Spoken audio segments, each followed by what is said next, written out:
Welcome to another episode of the Nintendo Powercast. I'm your host, N64 Josh, for this Nintendo News Daily. Before we jump into this, you got to remember these streams are powered by Elgato, and they've got Black Friday sales coming very soon. And I've seen the list. They look pretty great. So if you're in the market for some new gear for your content creation, make sure to check out Elgato, n64josh.com/Elgato on Black Friday. Now, let's jump right into the news. First up, EA is apparently working on The Sims 4 Remastered. This is from My Nintendo News, and it says, The Sims continues to be a lucrative franchise for EA. The company is now rumored to be working on a remastered version of The Sims 4, which is jam-packed full of content. While this news isn't confirmed, it seems likely that it would be a great fit for the Nintendo Switch and the Switch 2, which I could certainly see happening. The Sims 4 Remastered would include seasons and milestones, plus it could contain more of a focus on the simulation outside of the household. One of the things that that a lot of people are saying is if this is a reality, the mouse mode on Switch 2, the mouse con is a perfect fit for this. And so I know this series is super, super popular, and I think it would be great. We have like My Sims or something like that is on Switch 1 already. And so they've obviously dipped their toes in the water, but Sims is just such a huge franchise, and being able to see that on Switch 1 would be great. So jumping into some of the comments here, Cryptic says, yo, I like this better than 630. Brandon says, yo, what's going on? Hey, hi, how are you? Welcome on in. Yeah, just scheduling, guys. I had to do this one a bit later, but maybe that's a little bit better. Maybe we don't do quite so early, and I do like I could probably do like my like noon Eastern might be a good spot potentially. It's not quite so early for all the West Coasters, so we'll experiment with a few different time zones here. So let's see here. Moving on with the news. Sony seemingly committed to Japan-only PS5 after seeing the success of the Japan-only Nintendo Switch 2. So a new report by Japanese site TV Tokyo has revealed that Sony's recently announced Japan-only PS5 console was only brought about after the company executives learned that Nintendo were preparing a Japan-only Nintendo Switch 2, which has since proved popular with the Japanese consumer. The system is a cut price Japanese language only model, which Sony hopes will reverse the fortunes of the PlayStation 5 in Japan. The PlayStation 5 has been selling poorly in comparison to the Nintendo Switch and the Nintendo Switch 2 in Japan. And here are some of the translated highlights from the TV Tokyo piece. First up, in the PS5 resale market for China, the mainland version has strict content regulations and very few playable titles. So the unrestricted Japanese PS5 sells at a high price. The decision to sell Japan-only PS5 model began when Sony executives saw that Nintendo was preparing a Japan-only Switch 2. They decided we should do the same, and the price cut was approved in only 4 months. This price reduction carries significant risk and may mean Sony is selling the console at a substantial loss. In the background, while global PlayStation sales are growing, the brand has been losing share in Japan. As a result, there was an internal sentiment within Sony Interactive Entertainment that it is acceptable if the Japanese market continues to shrink. Or I'm sorry, is it acceptable? So I don't think that's something they want to see happen. And it says, however, the new president, Nishino, who is Japanese, feels a strong sense of crisis about the decline of PlayStation brand in Japan. This sense of urgency shared by Nishino and the Japanese team helped push forward the Japanese focused measures. So kind of cool to see that obviously, what Nintendo came up with was working, and now the competition is doing the same. And I will always view competition as good. I hope I hope PlayStation succeeds. I hope Xbox succeeds. You know, maybe Xbox should do a Japanese only a Japanese only Xbox. But I don't think it would really help. Do you? Let's be real here. So, taking a look at chat, Joey says yes, simply yes, game of the year. He's referring to the gameplay of Donkey Kong. Joey says I'm hiding at work, so I only got 10 minutes ish. But Donkey Kong Bonanza is game of the decade. Wow, there it is. I love it. Cryptic says I will always find it odd that consoles don't sell in Japan, even with Switch breaking records. It's not what you expect in the States. Maybe it's because they mainly use mobile and handheld, and that could be the case. I mean, there's probably a number of factors. One even being space, like they oftentimes live in pretty small flats, from my understanding, and not a lot of room for or potentially not a lot of room for these giant consoles and whatnot. Like PlayStation went huge. It was one of the first things I thought when I saw how big it was. I was like, that doesn't really seem to fit the at least from what I've heard over the years, that doesn't really seem to fit the vibe in Japan. So it's kind of strange that the Japanese company is making something so big, So, but I will always say I love the way the PlayStation 5 is like popping its collar. Like I think that's great. But I mean, we know games. We know like the DS, the 3DS were huge over there. Monster Hunter on 3DS just like sold like crazy. Like crazy. I mean, you could literally see people playing Monster Hunter on the subway constantly. Like that was just the norm, So Nate coming in hot saying Hollow Knight sucks. That's crazy. Joey says maybe handhelds sell better because gamers are now parents, and since the kiddos need their Bluey on the big screen, that puts gamers like me on the small screen. Very possible. Very possible. And I think Sony's answer to that was their Portal, right? But I just don't know how well that's doing overall. And I kind of hear mixed reports on it. Some people really like it, and some people have issues with it. I think it's gotten better over time as updates have come out, but still not a complete dedicated handheld. Although I think it is getting closer or better, which is good. More from My Nintendo News. Nate the Hate says Rockstar has tried to get Grand Theft Auto 6 on Switch 2. Leaker Nate the Hate has commented on an unconfirmed rumor by the generally unreliable leaker Nash Weedle that Grand Theft Auto 6 is coming to the Nintendo Switch 2. Nate says that he heard a while back that Rockstar Games had attempted to get the ambitious game up and running on the Nintendo Switch 2, but tests don't always equal release. Nate the Hate therefore issued caution on the rumor. I said a while ago that Rockstar was doing tests to bring it to Switch 2, but tests don't always equal release. I know an effort has been made to see if they can bring it to the platform, but I don't know the current state of that effort. So very interesting there. I think a lot of people are under the impression that if something can run on Series S, then it can automatically run on Switch 2 because it's, similar horsepower. I don't like, and again, I don't know all the specs. I don't know everything that goes into it, but I would imagine like one issue with Grand Theft Auto 6 is going to be size. Like it's going to be huge. And I'm not just talking about the size of the map. When like audio files alone for a game like this from all of the voice work is crazy. So, I mean, do I want to see Grand Theft Auto 6 on Switch 2? Yes, of course. Of course. If it can run well. That's the main thing. It has to be able to run well. And that doesn't, and again, it's not just the game running well from for the single player experience and all that kind of stuff, but also it has to run well online.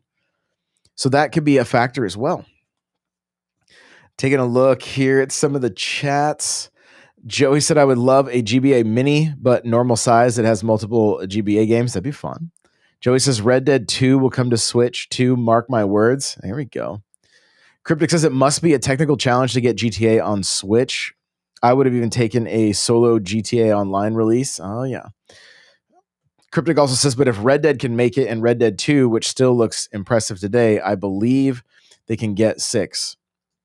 Yeah, I mean, there's it's got to be whatever's happening under the hood, right? Like, and Rockstar's not going to want to put out something that's not top notch. And I think they would. I'm of the mind that they would scrap it if they can't get it to the level that they want it to be.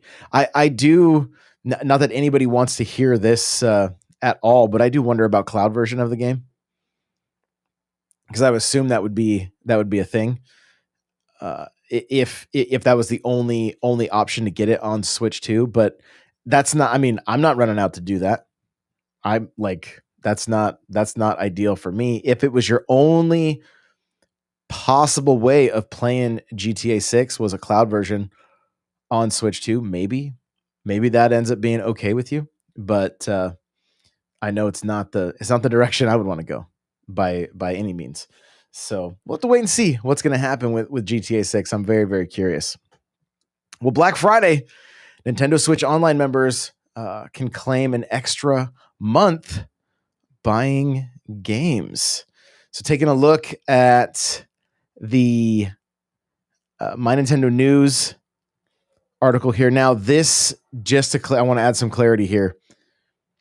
This is EU. So we do have Black Friday sales happening in the States as well, but I want to make sure it's clear that I don't know if we're getting the exact same sales in the US. This one's EU. It says Nintendo has announced a tempting new deal for its Black Friday sale, which you will see Nintendo Switch Online members claim an extra month or an extra 2 months on top of their current membership if they purchase select digital video games. Nintendo Switch Online members who spend more than $25 on discounted digital software will earn an additional bonus month for their Nintendo Switch Online membership and another second bonus month when spending more than $40 on the discounted digital software. It's not clear if this applies to Nintendo Switch Online Plus expansion subscriptions. So based on even though they didn't mention that it's EU, I'm just looking at the graphics here that they used. So I'm not sure if it's in the States or not. And so we'll just have to wait and see on that one. I'm going to see if they have a post up for the States for Black Friday, but I'm not seeing anything as of yet. So I do believe I'm just going to check Google real quick for Nintendo US Black Friday. Let's see. Here we go. Just from Nintendo's website, you've got, of course they're talking about the Switch 2 bundle with Mario Kart World. They're also mentioning titles like Donkey Kong Bonanza, Tears of the Kingdom, Pokemon Legends ZA, all the Switch 2 stuff. And then beginning on the 23rd at select retailers, you've got Princess Peach Showtime, Legend of Zelda Echoes of Wisdom, Donkey Kong Country HD, Luigi's Mansion 3, Kirby's Return to Dreamland. Suggested retail is $39.99 for each of those. You've also got Super Mario Odyssey, Nintendo Switch Sports, Paper Mario Thousand Year Door, and Splatoon 3, all coming in at $29.99. And then, of course, they're mentioning stuff like the free updates with NSO for Echoes of Wisdom, or Tears of the Kingdom and Breath of the Wild. They're also mentioning some of the free updates that come along with Echoes of Wisdom, Super Mario Odyssey, and Splatoon. There are a few select amiibo on sale. The Zelda series Sages amiibo, Tulin, Yunobo, Riju and Sidon, Street Fighter 6 amiibo figures of Jamie, Kimberly, and Luke, and the Street Fighter amiibo card starter set will all be $10 off. And then if you're near any of the stores, there's some more stuff happening there. So it doesn't look like the US is getting that same deal that they are in Europe. So just keep that in mind. But I do know we have people in the across the pond listening to the show, so I don't mind making sure the info gets everywhere. This is an interesting article here from My Nintendo News. Ubisoft UK, people are playing few games, and new releases are struggling. Popular publisher and developer Ubisoft has published a damning report about the state of the video game industry. The company highlights consumer spending and playing habits changing with the advent of higher game prices. Costly development costs, video game streaming, free-to-play games, games as a service, and video game subscription service like Game Pass and PlayStation Plus Extra. Ubisoft says because of these factors, people are playing fewer games than they had been and are playing them for longer, which is making the AAA game space a volatile market. The quote here says the traditional full game model of selling a single $50 to $60 game to a consumer as a one-time purchase continues to be less ubiquitous with multi-game subscription services, long-running games as a service titles, free-to-play games, and cloud streaming offers, all providing new and attractive ways for consumers to access gaming content. Consumers are playing fewer games, playing them for longer, and as a result, outside of a few notable exceptions, many new games are struggling to stand out and achieve the sales that they once had, whilst the market is more volatile and the potential for any specific title less predictable as a result. And so I don't know about you guys, but I feel like this is something I've seen coming. Joey's taking off. Take it easy, man. Thanks so much. As we've watched the rise of like free to play games like Fortnite, what do you got? Valorant, Overwatch, Warzone. Not really. I mean, it's free to play, but still tied to COD. And then trying to get some of those free to play games to hit, also not easy, right? You've got like Concord, and there's been a number of others, some that were even on the Switch that were like clones of Overwatch. They just, they didn't last. We've seen a number of them come and go. We've even seen some games come and go on Nintendo Switch Online, like Pac-Man 99 was one that came and went. Of course, Mario 35, but that one doesn't really count because it was only designed to be here for a year. But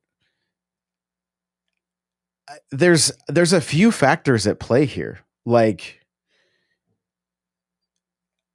the free-to-play games they do eat up a lot of there are a lot of gamers playing those, myself included. I'm playing Fortnite almost daily, depending on how much I have left in the battle pass. And then I'm also trying to work through, right now, Hyrule Warriors, and even been trying to get through a Metroid Prime Remastered. And so it's tough finding time for all those. And then when it comes to like non-first party games, like I recently picked up Star Wars Outlaws on Switch 2. I haven't played it yet, but it was on sale for $44, so I'm like, I'll pick it up.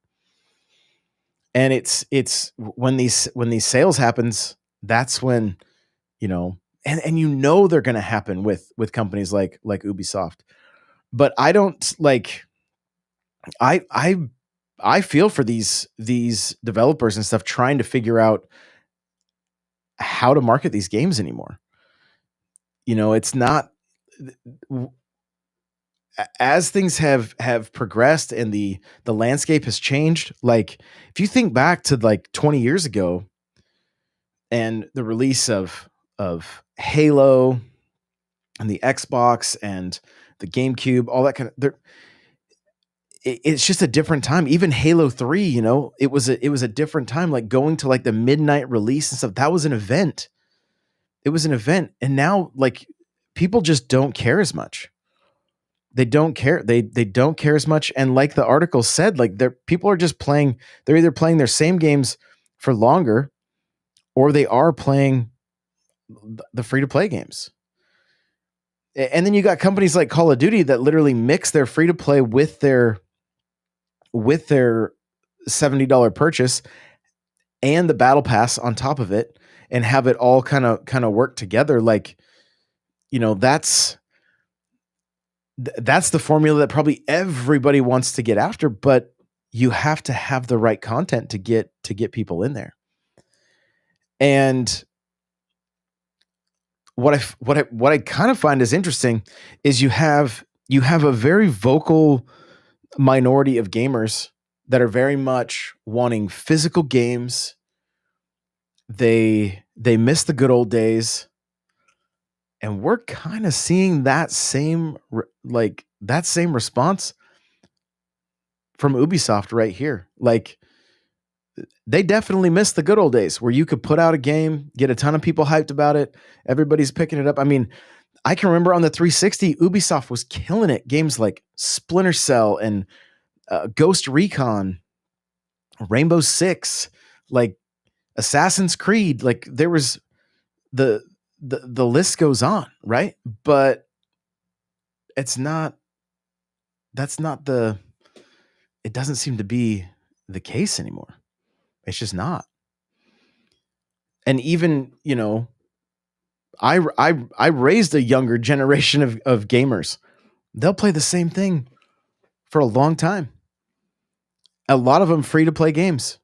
They don't have any interest in going through and playing these games for their story. They don't.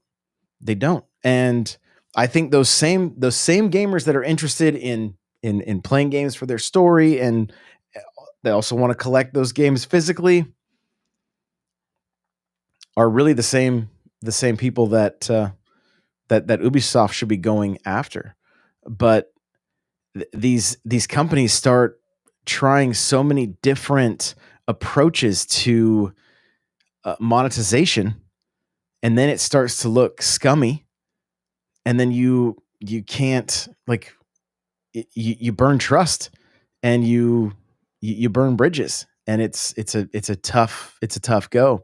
Cryptic says, bring back Rayman Legends and these smaller titles. Ubisoft makes these big scope projects, and you have to invest a lot of time into.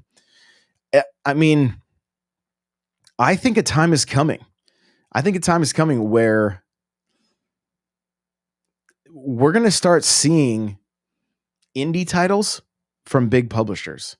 And what I mean, one example,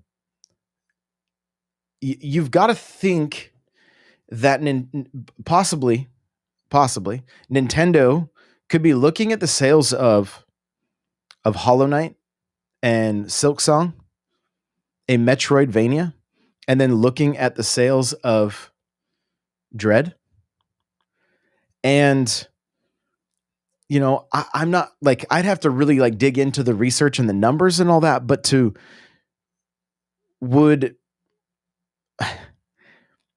I would think if Dread came in at more of an indie price, $30, even $40, I feel like it probably would have moved a lot more. They would have sold a lot more. And two, think about it from a marketing perspective when it comes to Prime, which is a much larger budget. They want as many sales as possible on this. So what's better in the numbers wise? Is it better for them to say, hey, the development cost of Dread was low, we sell it at the premium price, we get back our development costs, we get profits on it, and we're good to go? Are the profits good enough that they can help, if Prime doesn't make the sales numbers that they want? Is that kind of how they look at it? Like, I don't really know. Is Mario Kart 8 funding Metroid Prime 4 because that game has literally just been printing cash for forever? Is it funding a lot of games? And I'm being, like, facetious, but to a certain extent, like, I think you guys understand what I'm saying. Like, there's got to be, like, where there's games that really succeed, does that help weather the blow for games that don't do quite as well? I'm not sure how they view all that. I would love to understand it, but my my point is, would a lower price Dread that has a lower development cost bring way more people into the Metroid fold to then sell more copies of Prime 4 Beyond, which has a much larger, I mean, it's been 8 years in development, right? Like that's not cheap. They've invested some time. I mean, what we're seeing is there's high production value in that game as well. So I'm wondering if there's a conversation to be had, or how they're viewing. I mean, I know Nintendo views all their products as premium. I don't know that every company has that luxury. But like Cryptic said, if they bring back like Rayman Legends, I feel like there's opportunity for them to sell some of these games with these older brands, but they've got to treat them correctly. And it's got to be, it's just they've got their work cut out for them. There's no question. So Cryptic says, I also agree with you about the golden age of Ubisoft with Splinter Cell. Why is it taking so long? I enjoyed the Beyond Good and Evil games. Why is it taking so long? I think the answer, I'm not sure if it's, I think part of it might come down to marketing. It might come down and trying to figure out how to get these games in front of people. I mean, we've seen Sony like cancel and shut down games. We've seen Xbox do the same thing, because this is the common theme in gaming right now. And I feel like we've been seeing it like outside of Nintendo, which has to probably drive some of these companies like crazy, where they're just like, how is Nintendo still doing it? But I think a lot of it has to do with nostalgia. I think that's a lot of it. Like Nintendo's got that pull, those brand muscles, Like some of you guys probably might think it's a little too early. I've already started watching some Christmas movies while I was playing some Hyrule Warriors this weekend. But 8-bit Christmas, the Christmas about getting the NES, it like takes me back to my childhood, and I love it. It just is such a good time, and seeing all these kids in the 80s just doing their thing, and it's like I'm literally just sitting there thinking about like, yo, the marketing for this system has shaped so much of my life. Like so much of my life. I'm not mad about it. I'm not mad about it at all, but there's that element of fun and wanting to get back to those days that come with being a Nintendo gamer. And not every company has that, or can. I mean, it's not something that you can just easily reproduce. And so, and when you see these companies do some, they make some decisions that upset their player base, they sometimes it's hard to get them back, and I think, I mean, all of these companies are going to test their market to see how well they can do, but when they do that, sometimes they can only go so far before it before it before it pushes them over the edge. I'm seeing Christmas movies. No, Josh, just no. There needs to be a rule: only Christmas movies after Thanksgiving. The disrespect. So here's the deal. I'm kind of a Christmas movie junkie. Like, I've already watched 5 Christmas movies, I think, at least, maybe 6. And they just make me happy. They just make me happy. And so it's mostly background noise while I'm if I'm just trying to get through Hyrule Warriors or Pokemon or whatever I've been playing at the time, and just put them on and just have them in the background, because it's nostalgic. That's the main reason. It's nostalgic. But I have too many to get through, so if I don't start early, then I'm like I said, I'm kind of a Christmas movie junkie. So if I don't start getting through them quick, I won't get through all of them, and I'm very particular about getting through as many of my Christmas movies as possible. So, I'm giving you guys a peek behind the scenes. Sorry to disappoint. I didn't mean to. Well, let's get into our final topic of today, which is going to be the game of the year.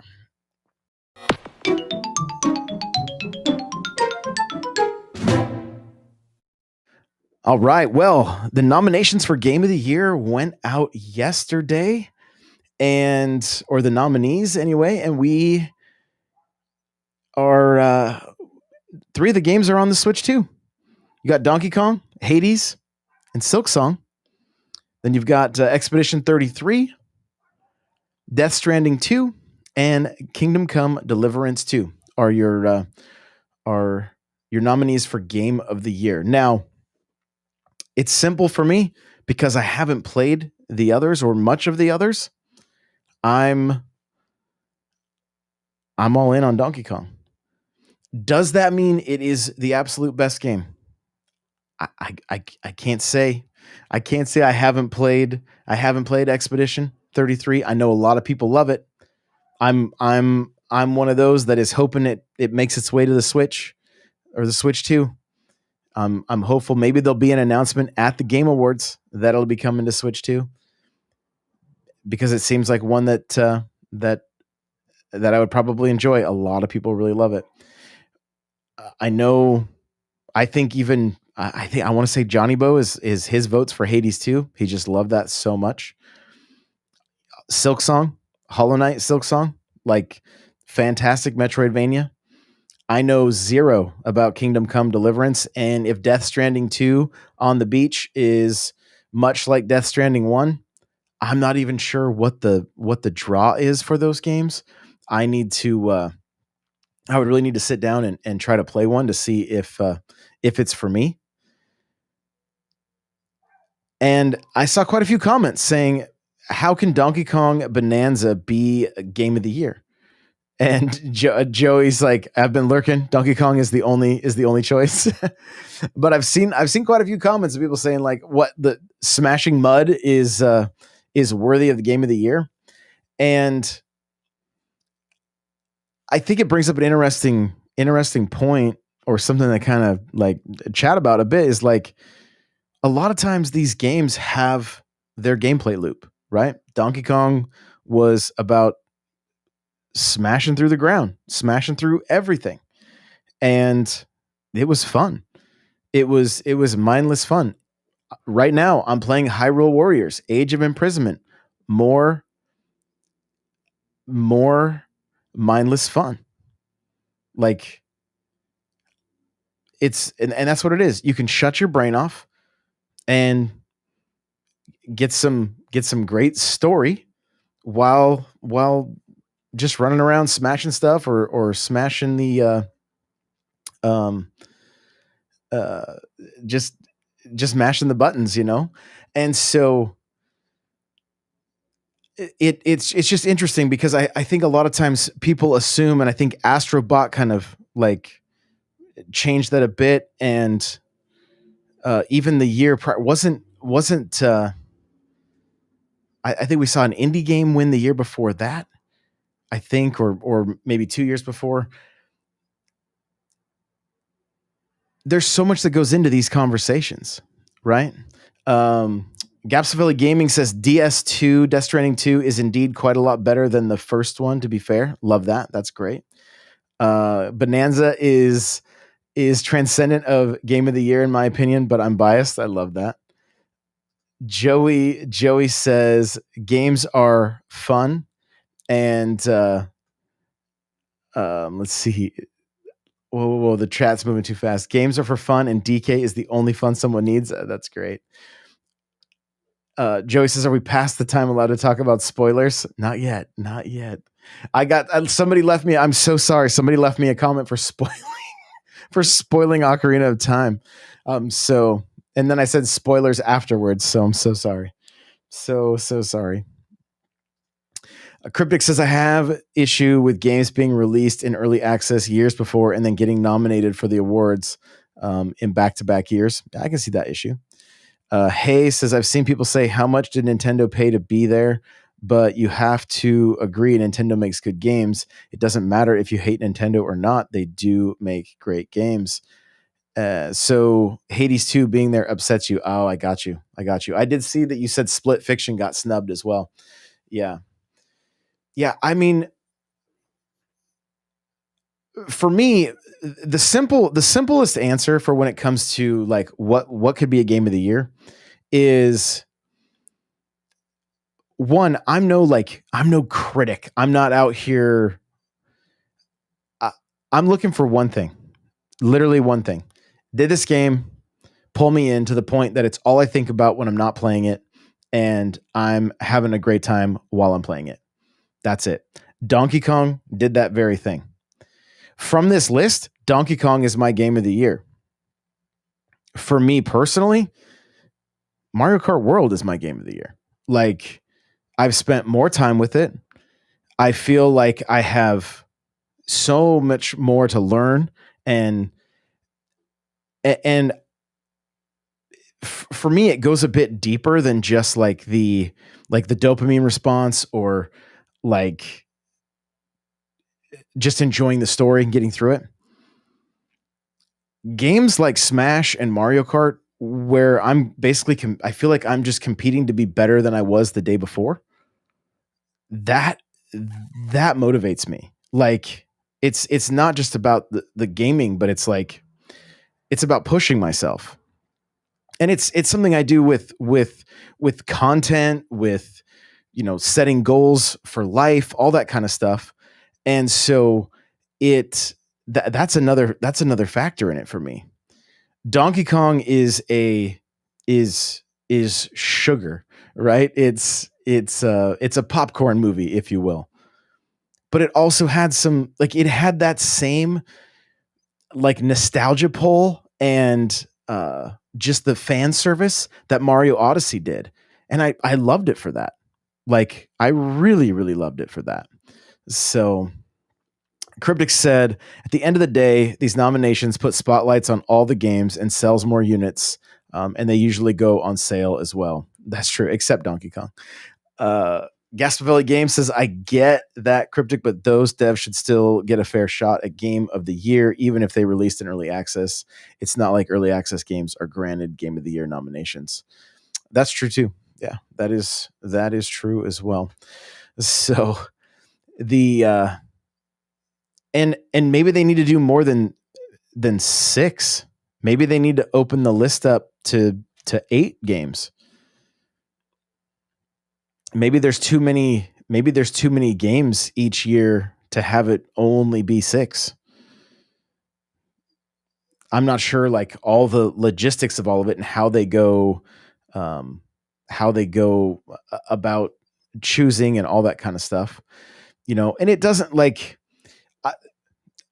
my expectations for the Game Awards are very low. Like, I don't have big expectations for like Nintendo reveals. There may be some companies that announce some stuff on Switch.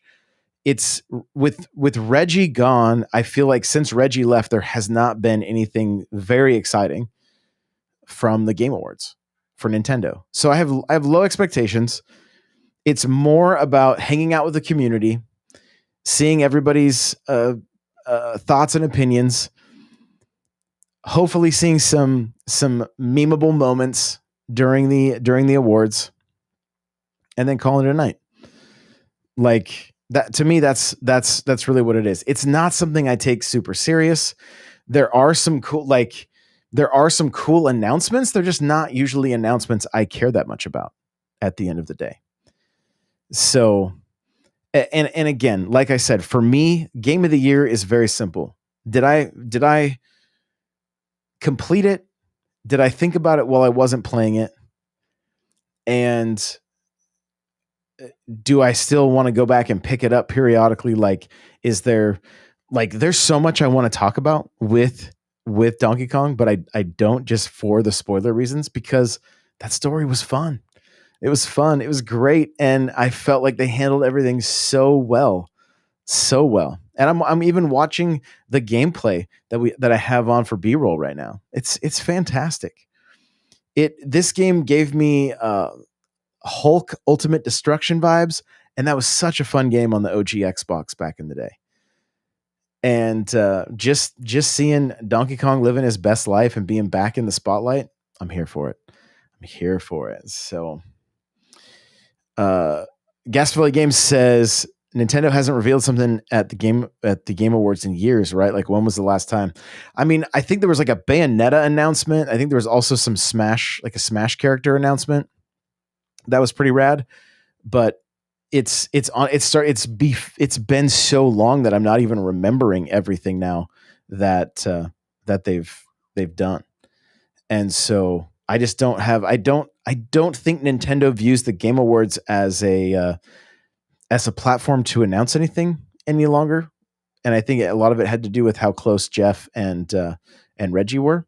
So because of that, it's just it's not much. Now, who knows? There's obviously got to be a numbers game there. Like, if there's this is obviously a business. You can only assume companies are paying for some advertising on this. So what's the ROI there? Does it benefit Nintendo more by being there, or does it benefit the Game Awards more by Nintendo being there? And if it's the latter, Nintendo's not interested in just helping out the Game Awards. They ultimately want to sell software. And so that ROI has to be there. And I also feel like when they are there, it's some of the hypest moments we can get, So Joey says we need a spoiler cast episode chat someday. We do. Yes, I agree.